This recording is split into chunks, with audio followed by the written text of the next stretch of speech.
The Aurelian Empire spanned 40 star systems, each world glittering with crystalline cities and gold-lit skies. Their people were tall, elegant, and long-lived, a species sculpted by evolution to embody beauty and brilliance. But even perfection had its shadows. For the imperial princess Lycera Aurelian, that shadow was infertility. A flaw no Aurelian royalty had ever been born with. A flaw the empire would never let her forget. Beginning, the princess without a future. Princess Lycera stood before the celestial council, her jaw set as thousands of eyes stared down from hovering platforms. The chamber shimmered with gold light, but she felt none of its warmth. High Chancellor Vila spoke with false sympathy. Princess, your lineage is vital to the empire. But since you cannot produce an heir, we must appoint another successor. A murmur rippled through the crowd. Lycera kept her chin high. My infertility does not diminish my worth. Vila smirked. On the contrary, it defines it. The insult stung like acid. Aurelians prized continuation of their superior genes above nearly all else. The royal line was sacred, extending unbroken for 10,000 years. And now the council blamed her for threatening it. Lycera swept her gaze across the council. There must be another option. There is, Vila said smoothly. Exile. The chamber gasped. Exile was rare, reserved for traitors or murderers. Not princesses. You cannot be serious, Lycera said, trembling with anger. It is your choice, Vila said coldly. Step down, or leave the empire entirely. She searched the crowd for a sign of support, even a sympathetic gaze. She found none. Not even from her own father, the emperor, who remained statuesque and silent beside the throne. So she lifted her chin, straightened her shoulders, and spoke with a voice carved from steel. Very well. I choose exile. A ripple of shock. A whisper of disbelief. And then, like poison, mockery. She's useless now. What good is a princess who can't bear children? Let her run. She'll die out there. No man in any system will want her. No species, even. Lycera ignored them as she began the long walk out of the chamber. But the final insult still sliced through the air. She leaves a failed woman. And she'll return a forgotten one. She did return, but not as anything they expected. Leaving the empire. Her ship, the Dawnsworn, was a small exploration vessel appropriate, the council said, for an exile. Lycera boarded with only a satchel of personal effects and a single loyal attendant, a small spherical droid named Pyrie. Where will we go, princess? Pyrie chirped. Away, Lycera murmured. Anywhere the Empire's voice cannot reach. She charted a route toward the outer reaches, unclaimed territory not worth Aurelian's attention. As the Empire's star systems faded behind her, something inside Lycera loosened. Bitterness, grief, humiliation, all of it remained. But there was also possibility. For the first time in her life, she wasn't being watched, judged, controlled. She didn't know where she was going.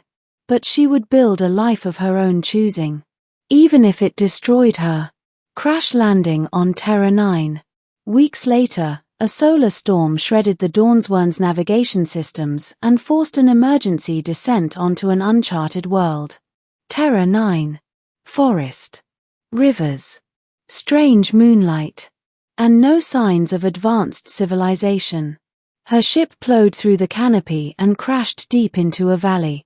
Training kept Lycera alive long enough to drag herself out of the burning wreckage. She collapsed onto soft grass, vision fading. Just before darkness took her, she saw a figure running toward her, a human man with dark hair, calloused hands, and terrified eyes. Middle, the human who changed everything. Lycera awoke in a small wooden cabin, warm beneath hand-woven blankets. Her wounds were treated with rough but effective care. A man sat beside her. The same one from the crash. He had broad shoulders, steady hands, and an expression that carried weariness but also gentleness. "You're awake," he said softly. "Good." His voice wasn't laced with judgment, just concern. Her throat was raw. "Where am I?" "Terra 9, he said. "My home. Name's Kale. Humans. One of the few species Aurelians considered inferior. Crude. Emotional. Primitive. Yet this man had risked his life to save her. "Why help me?" she whispered. Kale shrugged. "You needed help. No other reason. No other reason necessary." No Aurelian had ever spoken to her with such simplicity, such sincerity. Lycera stared at him, unable to form words. Recovery. Kale nursed her back to health over long days and quiet nights. He hunted, cooked, and tended to the fire. He repaired her damaged armor as best he could. He listened when she spoke and didn't pry when she didn't. And he never once looked at her like she was broken. One evening, she asked, "Do you know who I am?" "Someone who fell out of the sky," he said with a smile. "That's it. That's enough." She blinked. "Aren't you curious?" "Curious, yes. But you'll tell me when you're ready." Lycera's heart tightened. No one had ever given her that choice. She spent weeks with him before she finally confessed. "I'm a princess." Or, "I was." Kale didn't react with awe, or fear, or greed. Instead, he just nodded. "That explains why your boots look expensive." Lycera laughed, the first genuine laugh she'd allowed herself in years. And Kale froze, staring at her in quiet amazement. "That sound," he murmured, "is worth a fortune." Lycera felt heat rise in her cheeks. Growing closer. As winter approached, they grew inseparable. Kale taught her how to use a bow, how to build a fire, how to track river routes. Lycera, in return, taught him Aurelian energy techniques, basic astrophysics, and how to upgrade his scavenged tools. Their differences blurred. Their worlds blended. And Lycera felt her heart shifting in ways she couldn't ignore. One night, by the river, Kale finally asked, "What drove you away from your empire?" "They exiled me," she whispered. "Why?" She hesitated, then forced the words out. "I cannot bear children. In the empire, that makes me inadequate." Kale frowned. "That's the stupidest thing I've ever heard." She blinked. "You don't think less of me?" "Lycera," he said, stepping closer, "a person's worth isn't measured by their biology." Her breath caught. "And if you could," he murmured, "if you ever wanted children, we'd face that together. Not because you're supposed to, but because you choose to." She felt her chest break open. Soft. Raw. Real. And she kissed him. Slowly. Desperately. Completely. A miracle. Months passed. Seasons shifted. And Lycera's life felt whole for the first time. But then, something changed. One morning, she woke with dizziness. Fatigue. Strange heat coursing through her veins. Pyri ran scans. And the tiny droid beeped in shock. "Princess, you are pregnant." Lycera collapsed to her knees. "That's impossible," she whispered. "Aurelian fertility is genetic. I cannot." But her body said otherwise. Human genetics. Aurelian genetics. A combination never studied. Never attempted. Kale's hands shook as he held her. "Lycera, we're going to be parents." Tears streamed down her cheeks. "Yes," she whispered. "We are." For the first time in her life, she wasn't broken. She wasn't defective. She wasn't inadequate. She was enough. More than enough. She was a mother. The return and the reckoning. Lycera gave birth to twins, one boy, one girl. Half human, half Aurelian. Their skin shimmered faintly, and their eyes glowed with rare gold streaks. Kale held them with awe. Lysera held them with fierce pride. But she knew they couldn't stay hidden forever. "We have to go back," she said quietly one night. Kale stiffened. "Your empire threw you away. Which is why I must return," she said. "Not for them. For them." She nodded at the sleeping twins. "They deserve to know who they are." Kale finally nodded. "Then we go together." Arrival at the Imperial Palace. The Empire had not improved in Lysera's absence. Faction wars. Civil unrest. A power struggle for succession. She walked into the palace throne room as whispers swept through the chamber. "Is that the princess? She came back. She dares return? Still infertile, probably." Then they saw the babies. And silence fell like a hammer. Lysera stood tall, holding her daughter while Kale held their son.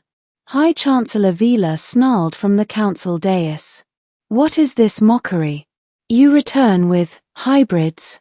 Lysera stepped forward, voice clear as crystal. "These are my children. Born of love. Born of choice.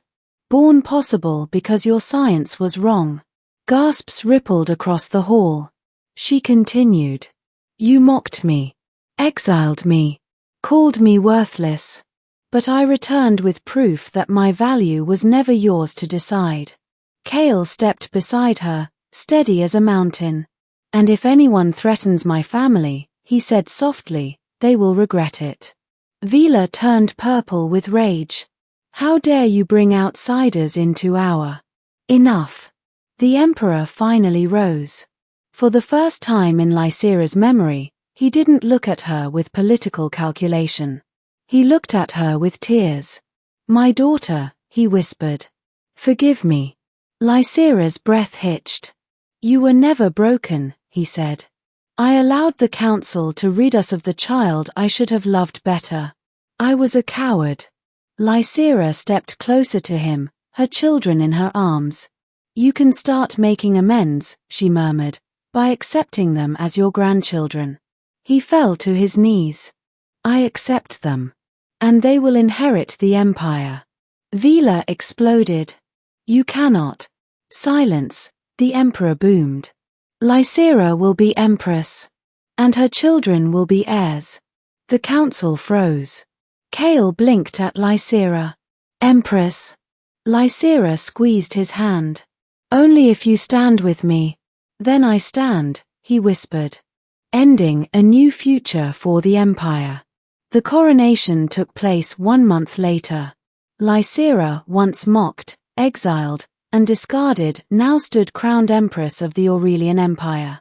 Kale became first consort, the first human in imperial history to hold such a title. Their twins were declared heirs, symbols of a new age. A future where worth wasn't measured by genetics, purity, or tradition, but by resilience, courage, and love. Lysera looked out over the cheering crowds, children in her arms, Kale at her side. "They mocked me," she whispered. "They exiled me." Kale kissed her temple. "They underestimated you." "Yes," she said softly. "But I returned. Not defeated." She looked at her half-human children, living proof of possibility. "I returned with the future." And in that moment, the galaxy itself felt new.